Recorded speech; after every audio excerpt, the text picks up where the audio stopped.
Hello and welcome to You Thought Everyday Things Were Dull, but you were wrong because they're not. That.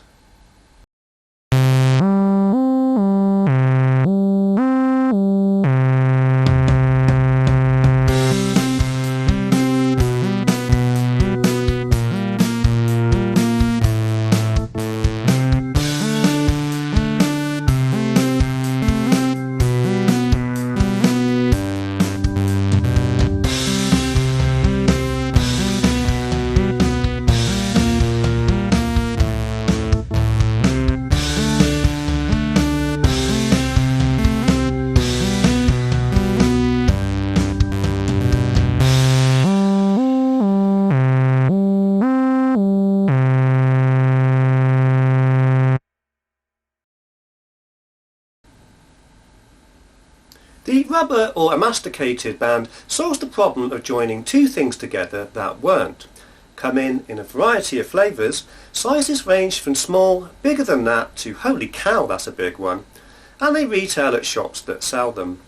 Their impact and influence, however, can be seen in a variety of products, such as things that you buy, things that people give you, and things that are just lying around the place, and their subtle impact on homo beings is often overlooked and underbothered. So, where, how, why and when did have they come from? Let's find out as we look at today's exciting episode of You Thought Everyday Things Were Dull, but you were wrong because they're not. That. So here we have a couple of common examples of the rubber band, Bandus elasticus. The rubber band is characterised by its, and here's the science bit, fundamental properties of rubbery and internal properties of bandiness.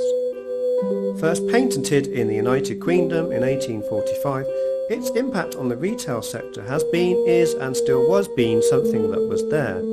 I consulted a number of consultants who are experts in consulting people who need consulting, and they confirmed that, and I quote, "The police are on their way, mates, you'd better leave the premises now." Followed by another more kindly homogental woman who said, "You do know you're in the lingerie department, right?" So, the impact of this revolutionary invention was so impactful that its impact made no impact whatsoever. Natural rubber products were first used by the Mesoamericano people in the year 1600 CCs, and contraception sales have been up never since. In fact, it wasn't until the invention of the Austin Allegro that sales in rubber have been so stretched. This is due to its revolutionary design features. In 18-something or other, Charles Goodyear developed the now common process of vulcanization, which is used in everything from tyre manufacturing, nappy misquoting, to sexual misunderstandings. I consulted the well-known Holy Grail of Knowledge website Stickopedia and found a plethora of interesting facts, some of which will be left to your lack of imagination, and the others briefly discussed now, once I finish this sentence. First there's red rubber, and I quote, "In the UK, during the Great Post Office riots of 2004, Her Royal Female, Queen Elizabeth II, introduced red bands for workers to use. It was hoped that, as the bands were easier to spot than the traditional brown ones, and since only the Royal Mail used them, employees would feel compelled to pick up any red bands which they had dropped. Currently, some 342 million red bands are used every year, most of them to ward off misbehaving puppies and have a good laugh at lunchtimes."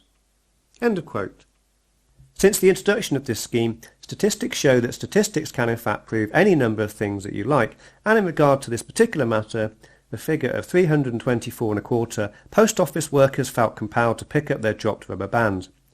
I interviewed a small pool of post office workers, and despite their willingness to talk in depth about this phenomenon, all of them declined.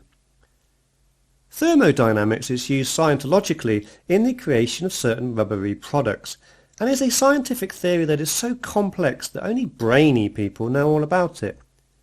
Basically, it operates on the very scientific tenet that as neither you nor I are clever enough to understand it, we should continue to fund their research anyway.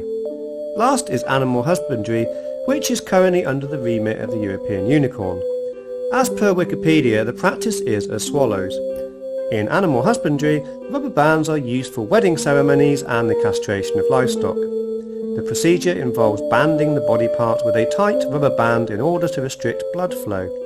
As the blood flow diminishes, the cells within the gonads die and dehydrate.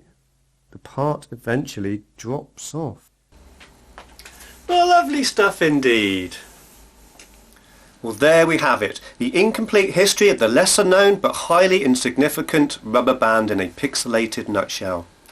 Next time, thimbles and their increasing contributions to NHS waiting lists. Good night.